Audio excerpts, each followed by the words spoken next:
You too, Hey, man. Al, you want to explain why dog is here? Your dog is here?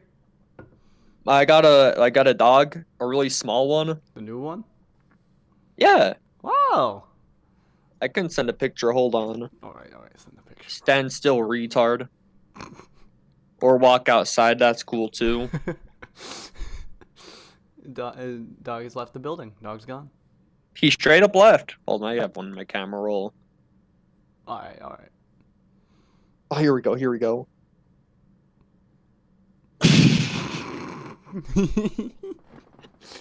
Dog. We're talking about Yamato. Yeah. Yeah. Yamato. He's the fucking. He's the. Coolest. I think he's like probably my second favorite character in Destiny 2. He's great. Well, wait. Who's the first, bro? Who can that be? I don't know. I'll get back to you on that. I can't really pick right now. Alrighty. It's probably Keita.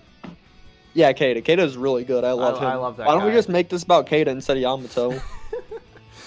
The Keita video is just gonna be The you and me. Keita video. It's just gonna be you and me shitting on Keita the whole time.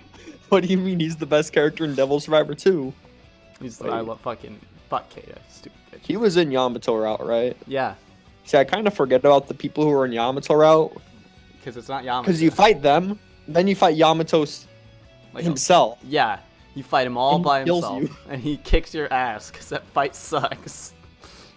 You just walk up, say, hey, this'll be easy. It's just him.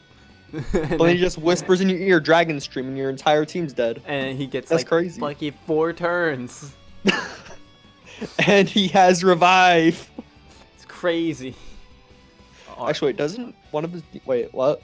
I think he has Salvation, and then one of his demons has Samarikarm. I think they have a Reincarn Loss, I think it is. Which just Yeah. revives both your party members and brings them at full health, but brings you down to 1. But oh yeah, and he has the Revive Auto skill. That's right. It's a great fight. Fair and balanced, Dragon Stream. Alright. I think it's best we start with the with I guess his role in the story, what he does. He sits there, tells you to fight Septentrions, Yeah, and then and is fucks off. really cool. He is really cool. That's all he does, though. Yeah. So you meet him on day 1. Like you meet him like halfway through the first day, I think. I thought it was like at the end of the first day. You kind of meet him when you first go into the Gyp's headquarters. And he's Wait, you beat Dube day 1 or? yeah, day 2? yeah, you beat Dubé day 1. Ah, I see. You meet him and Makoto like lies to him and says that she's interrogating you guys, but she's actually just giving Io a fucking band-aid. Yep. And so I guess we'll sort of start with Gyps. Gyps is this like secret government organization. Are they secret? They're I don't know if they're like like Okay, they're hidden. kind of like secret before all this stuff happens. Yeah, but like once the demons start happening, everyone knows who they are. And hates them. Yeah, because they suck. Give us food, Gyps. No, it's my food. But they're this like secretive branch of the Japanese government made to protect against supernatural threats. Stars. Aliens. And they have like demons sealed up all across Japan. And they're headed by the Hotsuin family, of which Yamato is the newest heir. Head honcho of. Yeah. I think it's interesting to point out that Daichi notices it when they first meet, but Yamato's actually a year younger than the protagonist and Daichi and Io. Yeah? He's 17. I think the game only really mentions that once, though, doesn't it? Yeah, it's like mentioned in his profile, and Daichi brings it up a couple times. But he's only 17. But he's only 17. He's And the he's head. the coolest guy ever. He's the coolest. He's the head of this entire organization. And when you first meet him, he's a fucking dickhead. He is such a dick. Okay. He's always a dickhead. Yeah. But he's always pretty chill towards Funny Boy. Yeah, he definitely starts warming up to the protagonist in particular. Nobody Because- else throughout the yeah. entire story. So Yamato has this very kind of twisted mentality about him. He Like, he's been raised to have the idea that he's supposed to protect all of Japan. That he's supposed to protect every citizen. But Yep. Except for he doesn't care about them. yeah, he starts sort of growing to very much dislike the populace. He finds them fucking retarded and lazy and doesn't really think they're worth protecting. Doesn't give them food. Nope. So when this outbreak happens, instead of trying to like protect them by like giving them food or shelter, he just says fuck that and tries to kill the Septentrions. Yep. He says, you know what? Civilians don't matter. Humanity is more important. Yeah. He has a very low opinion of pretty much everyone. Except for MC. Yeah, except for the MC. He starts out like very suspicious of your group, and in fact tries to like put your group in fucking jail for having the devil summoning program on their phones. Then you escape, and you beat Dubei. After you beat Dubei and prove yourself that you not only can manage to fight a Septentrion by yourself, but that you also didn't attack anyone, then he's like, yeah, okay, you guys are pretty cool. You guys are alright. Yeah. And You guys, you know what? I like you guys. Yeah, it's at that point that he starts warming up to the protagonist in particular. And he does bring in other civilians into Gyps. Hinako, Keita, for example. Were they implied to be Gyps beforehand, or just? Yeah, they are working. brought 'em in? They are working with Gyps, but I don't think he like personally recruited them. They were just brought in, and I guess he gave them the okay. Well, He thought they were pretty strong dudes. yeah. Invited them. But he never like really. He holds them at like arm's length. Really, he tells them like, yeah, go fight this thing because you have to, and I said so. He doesn't really tell you why you need to do these things. And Yamato ends up coming up with a lot of the plans to fight these Septentrions. Yeah. He's very a really smart dude. He's very knowledgeable about these things. Throughout the week in the Septentrion arc, he comes up with like the plan to beat. Was it Magrez, the one that's 3 entities? Oh yeah, no, he did. Where you kill them all at once. Yeah, what was that, Magrez? I think so. I don't remember. See who else it could be. Names are stupid. Yeah, they're stars. He comes up with the plan to beat them all at once. Yeah. And the only one he doesn't come up with himself is the one to shoot down Alioth, I think. I thought he like knew what demons to summon. Just said, "Hey, go summon them." Wasn't that how it worked? I think the way it plays out is you, like the anguished one. I don't know if it's the anguished one who sort of clues you into the idea, but I think Bunny Boy gets clued into the idea that you could shoot it down with a demon. And so you bring it up to him, you're like, yeah, let's use Kama to shoot it down. And he's like, whoa, that's a good idea. Cool. That's fucking cool. Let's do it. And he already did have some respect for the protagonist because he was able to lead all of these people and was very strong. But as the week progresses and the protagonist continues to prove himself, Yamato goes from respect to fucking gay. That's all. Wait, is that only anime or in the game too? I don't think he's like super gay in the game. Also, but it's still funny. On this subject, can I just point out something that's very powerful? So I know each time you beat a Septentrion, right? Yeah. And you come back, he asks you the question, "Hey, how was it? Was it tough?"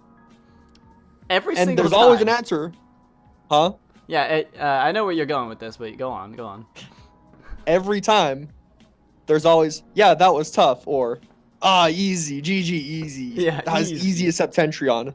He praises And if you answer with that one, he gets the biggest, stupidest grin on his face, and it's like, yes. Yeah.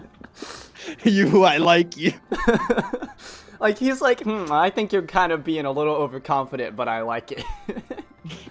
It's really good. You just say GG easy, and he's like, yes. Stupid grin. I love his fucking smirk. It's really good. But once the Septentrions are getting whittled down, and it becomes obvious that there's the entity behind all of this is Polaris. That's when he starts really kind of going off the deep end a little bit, or at least showing how far off the deep end he really is. So his idea is to go and nicely ask Polaris to remake the world under a meritocracy, essentially. World of Strength. Yeah, where if you want something, you prove that you deserve it, basically. Yeah. And nobody is really super gung-ho about that idea except for Keita. Except for the monkeys. Yeah, Keita's pretty into it. Okay, Fumi's also in there, but just because she wants to do research. Yeah, not because she agrees. Yeah, Fumi actually doesn't give a shit about this idea, and is just kind of like, yeah, sure, I'll go with that. And then Makoto's doing it because she's just really loyal to Jubs and Yamato. Yeah, she's loyal. It, I think, expands in the anime. A little bit. Not really that much. I think the supports with their still expand on that, whatever you call them. Yeah. You sort of learn why she's super loyal. But yeah, it's not the Makoto video. We'll save that for later. This ain't the Makoto video. This is the Yamato video. Yeah, hey. yeah. So at the route split, he, I think it's said that I don't think he like goes to anyone else and asks for their help. He says you guys can do whatever you want. But the protagonist, he personally asks you to join his side. Oh yeah, of course. Because he, like, that respect he had for the protagonist, it's greater than anything he ever expected from just like a common person. He never. He's gay. He's super gay. He never expected.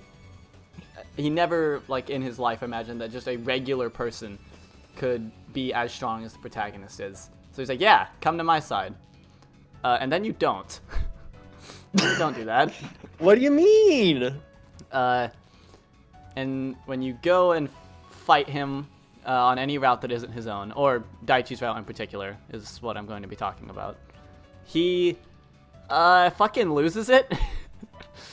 he has the strongest speech in the entire game by far. Yeah, probably best scene in the game. Yeah, he just starts screaming, calls everyone else around the protagonist his cancer. And it does let it clue us into his sort of mindset.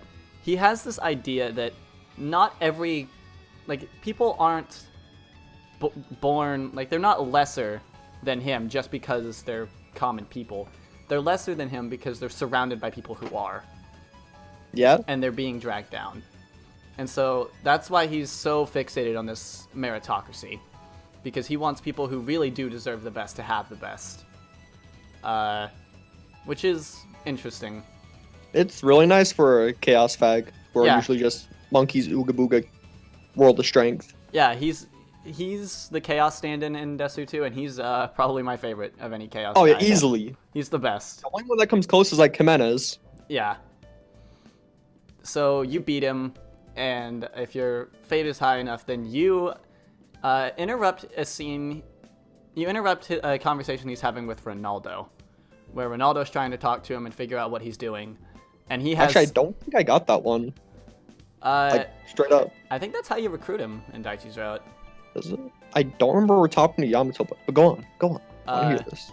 So he has like no interest in any of Ronaldo's questions. Ronaldo's just wanting to know why he's doing this, why he's so fixated on this idea. And he only starts talking when the protagonist comes in and eggs him on. And he delves a bit deeper into what we already talked about how, you know, good deserving people are denied what they really deserve because of the way society is. And that's why he wants this meritocracy. And then but he admits that he lost, and the protagonist says, "Hey, I've got an idea, come with me." And I think probably my favorite line that he has, or at least one of them, he says, "Just as I once yearned for you, you now yearn for me." And then he does. Yeah, I think it's really cool that he just goes with him out of pure respect. Yeah, it's really good. He does his big stupid grin, and he's like, "All right, let's go." You know what? I trust you, buddy. Let's go. And then you go to fight Alcor, yeah, the Anguished One. And Yamato seems to imply that he knows who the Anguished One is. It's implied in every route that he's already aware of the Anguished One. Yeah. But it's never really elaborated on like what their relationship is. Until the anime. Until the anime. It's one of the only things the anime did right. Hey, that final scene with Yamato and Bunny Boy, the fight, pretty good. that was good. It was real good. Everything with Yamato in the anime was super good. Everyone else, nope. Yeah, Yamato, like, he doesn't save the anime because it still sucks, but it does deserve some merit for giving Yamato a lot of fleshing out. So we learn through flashbacks in the anime that the protagonist is, like, the English one calls him the Shining One. He had a name for Yamato, or? Yes, he did. Well, sorta. Ooh. He says that being the Shining One is like a symbol that you are the representation of what humanity can do. And originally, he saw Yamato as the Shining One when Yamato was young. They were close. They played fucking chess or some shit. And yes, chess. But over time, as Yamato's mentality started to twist, and he began to not really appreciate humanity as a whole, the Anguished One sort of just dipped and stopped interacting with him. Yep. But it is, I believe, the Anguished One is also the one who gave the Hotsuin family the ability to summon demons way back when. I think so, yeah. So the Anguished One has been very much involved in Yamato's life, and Yamato fucking hates him. What? Like, everyone else is calling him by his new name, but Yamato still calls him Alcor, no matter what. He has no respect for this guy. I mean, he did dip on him, so... Yeah, he's a little mad. So, then the ending of the Septentrion arc happens, which is given a... I don't know if it's canon, but given a death-free ending in the Triangulum route. Wait, what? Like, is that what it goes off of? The Triangulum route goes off of its own ending, where actually, it's, yeah, it's like a combination of Daichi's route and the Anguished One's. You kill Polaris, make the Anguished One the new administrator, and then reset the timeline. But then bad stuff happens again. Woo! Yeah, then more bad stuff happens, because apparently having a little baby star in the throne where a big boy star should be is not good. The slime from Monsters vs. Aliens. Yeah. Then, that's him. Was his name Bob? I'm pretty sure it was Bob, the final boss of Devil Survivor 2 Triangulum route. Yeah, then Bob shows up. So Bob rewrites reality and just erases the protagonist, seeing him as the big problem. Mm-hmm. And then has the Triangulum attack humanity, trying to wipe them out again. And in this timeline, everyone fucking died. They lost. They did beat Arcturus, but it was only Yamato left. He was the only one left standing, and he had a hole in his stomach. Oh man, did he. So, Alcor comes to him and says, hey, let's try this again. And make sure the bunny boy is here this time. So, they go to the Akashic Record, which is like the computer that controls all of reality. It's weird, and I'm not explaining it. It's really cool, though. It is cool. So, Yamato, normally humans can't really interact with it, but the Hotsuin family has access to this really nice and really awful to fight against ability called the Dragon Stream, which is anime beam powers that can rewrite reality, kinda, sorta. Super Saiyan. Super Saiyan. So he uses the Dragon Stream to control the Akashic Record, puts Bunny Boy back in, and resets the timeline again. And also stays in the Akashic Records. Yeah, he has to stay there because Bob from Monsters vs. Aliens is constantly trying to erase Bunny, and Yamato has to fight them off alone. Yup. Like the coolest man in existence. He fights off all of these little fucking stars just to protect Bunny Boy, and it's real good. So then the Triangulum route starts, and a stand-in for Yamato is put in. Yamato and drag. Yamato and drag Miyako Hotsuin. So under the command of Miyako, not really trusting her because she obviously Yamato wasn't a chick, Yamato girl. and Yamato wasn't that cute. He was pretty cute though. I'd say he's probably cuter. He doesn't have the boots. Actually, you know what? He's not cuter. He's sexier. Ah, there you go. Miyako's cuter though. Yeah. I like that. So under Miyako's command, they beat 2 of the Triangulum, and instead of killing them, she captures them for her master plan that she won't tell anybody about. Sus. Very sus. So actually, wasn't she more secretive than Yamato? She was much more secretive. Yamato kind of told you guys, like, he's like, yeah, you have to do this. Like, we have to kill them all at the same time because they'll regenerate if we don't. Actually, I think Yamato's reasoning behind not telling them was like they'll just freak out or something like that if they knew the world was ending. Yeah, he didn't tell them about the void slowly eating away the fucking planet, because like, if you knew, you'd panic, and I can't have that. Meanwhile, Miyako is just secretive because she's not really working in your best interests. She's just sketchy. So, I can't remember. No, I remember now. So, throughout, up to this point in the Triangulum route, the party had been getting these visions of the previous timeline in which they all died. Isn't that when they met Bunny Boy? Yeah. Then they got, visions. Yeah, I think every time someone meets him, they have these visions, but they all start seeing, like, flashes of that timeline in their dreams. Yeah. And, so, like, we have to get Yamato back. And I think they go and find the Anguished One, in the place where Yamato had that magic circle underneath the fucking city. Pretty sure that's how it went, yeah. And he told them, hey, Yamato's in the Akashic Record, go get him. Hey, go get him. Go find him, have fun.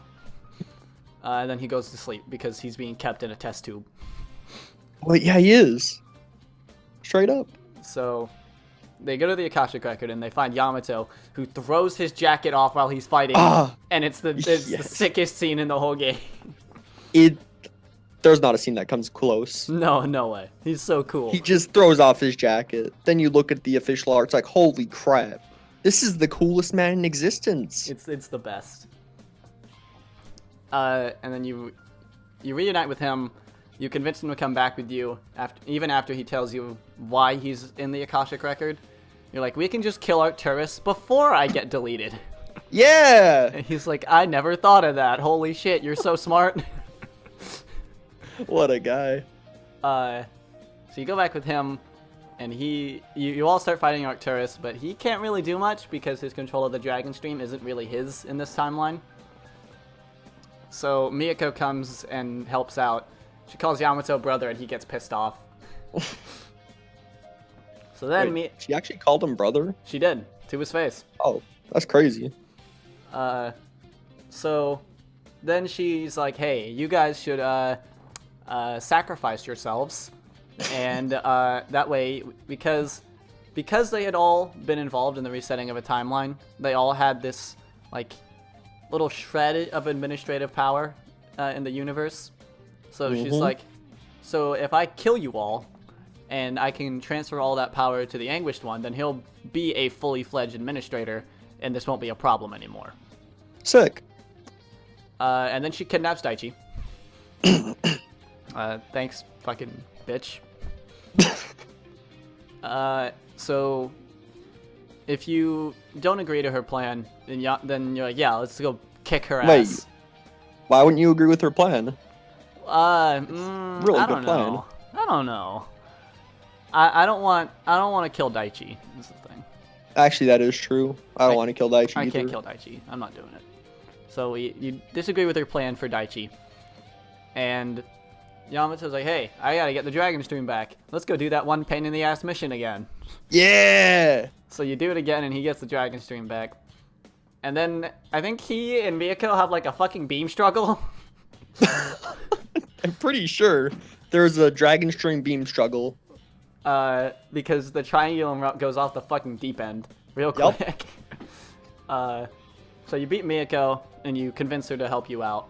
She reveals that she is a star person too, named Korkaroli, I Whoa. think. His And design is really good. it's a really cool design. I like it a lot. Mm-hmm.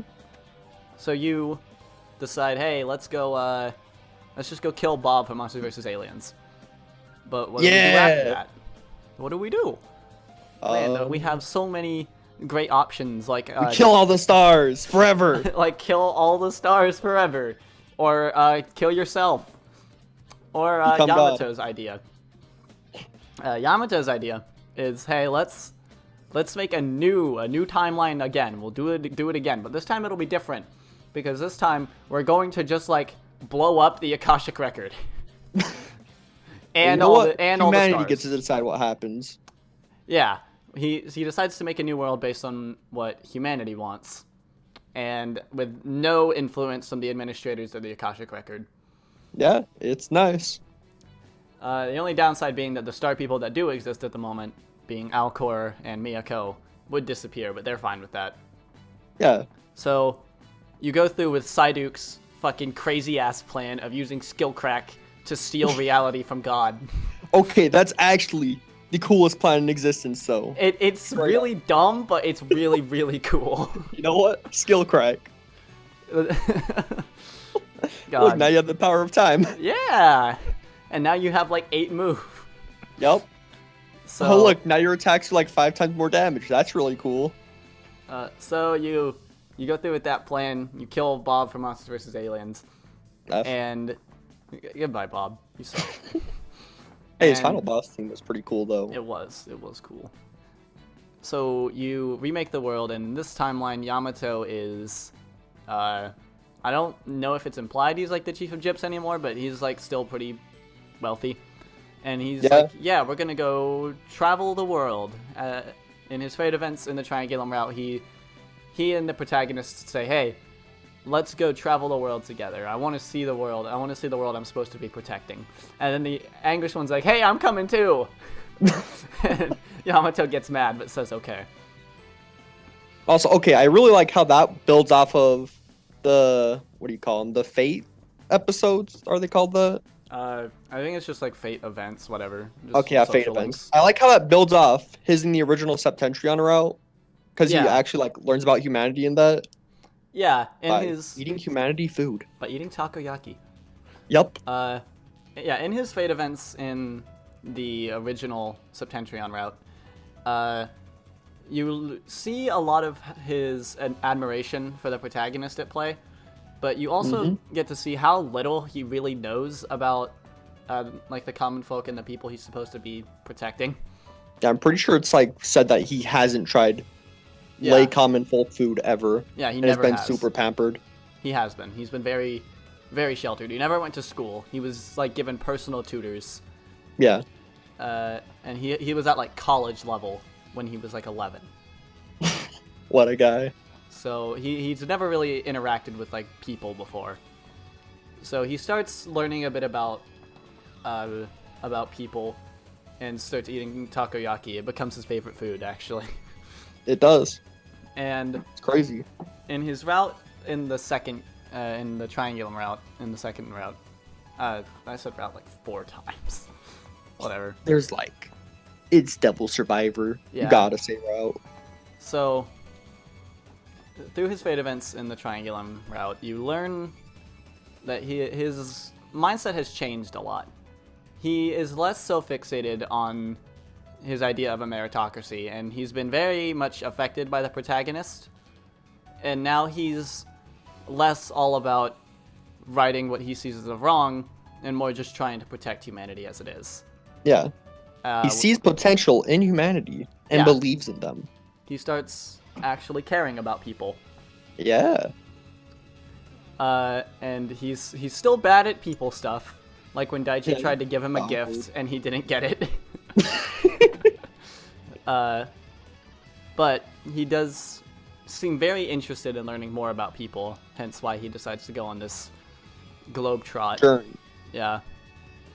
And I think his growth is really cool to watch. He goes from Oh yeah, it's being- super nice. He's like, I'm a penis and I suck, and he ends up becoming someone who really does care about his job, about protecting humanity. It's great to see. Yeah, And I really like how he goes from stupid idiot who does not care at all, and just wants to stop the stars to, hey, humanity's pretty cool, and has a lot of potential. Let's save them. yeah. Yeah. It's also interesting that he's in the triangular route specifically. He really is like the most helpful person around. Oh yeah, definitely. Like he comes up with this plan to get the Dragon Stream back because he's pretty much the only one who could fight Miyako. Yeah. And then he and Miyako can like use it together. And they do like a fucking father-son Kamehameha. Yes. And it's fucking rad. Double Yamato Kamehameha. Double Yama. And he's the only one with a plan that doesn't involve, Someone dying? fighting all the stars I know or people did die. yeah, in his plan. But his plan's like probably the best one. Oh, easily. Probably the one that makes the know. most sense. I don't know about that, bro. Like, fighting stars forever, that's pretty cool. That's pretty cool, but it doesn't That's seem the like cool ending. doesn't seem all that sustainable to me. Might not be. I think it's also worth pointing out that his devotion and like respect for the protagonist goes very deep. Oh, yeah. Like even if you do side with Miyako and decide to kill yourself and all of your friends, he absolutely disagrees. But he goes along with it because he trusts the protagonist enough. Yeah. Which is It's really really cool. nice to see that. He Uh, trusts protagonist more than himself. That's cool. yeah, it's That's really good nice. character. And in the Human Administrator ending, where the protagonist becomes God, Daichi is like screaming. He's torn up. He's crying. But Yamato knew what the protagonist was doing all along. He had a sneaking suspicion about what was going on, but kept his mouth shut because he could tell the protagonist didn't want to tell anybody. Yep. And when Daichi's, sitting there crying, he says, hey, this was his choice. Just live with it. Let him do this. Oh, yes. So Yeah, that scene actually one of the best, though. Yeah, it's very emotional. Poor Daichi. Poor Daichi. So I think probably Yamato's most defining characteristic after he gets over the whole I fuck hate everyone, humanity. fuck everyone. Once he gets off that train, I think probably his most defining trait is just how trusting he is of the protagonist and how more willing he is to trust other people. Yeah. It's really nice to see. That's a nice growth that you don't see there. Actually, you don't see it all. Yeah, very rarely do these Chaos Fag type characters really get redeemed. Mm-hmm. And if they do get redeemed, they really hardly ever change their mindset that much. But Yamato, you can see how he got there, and he hasn't like fully abandoned his way of thinking. He still probably thinks he's better than everyone. Oh, definitely. He's Except still, for Bunny Boy. Yeah, Except for Bunny Boy. except for Bunny. He's still pretty self-important, but he's more willing to listen to other people and more willing to like actually respect them. Yeah. And it's a really nice character arc. He's a good man. Mm-hmm. Also, Yeah. There's the one fan art of him riding the motorcycle. Ah, yes. Yamato, coolest character I've ever seen. All right. Mm-hmm. What, you have any closing thoughts, Mr. Airi? Any closing thoughts? Yamato is really cool. I just wish he didn't have all the gay fan art. I'm not against gays and all, but that's all there is. You cut out. Wait, what'd I cut out? All I heard was, I'm not against gays, but, and then it cut out.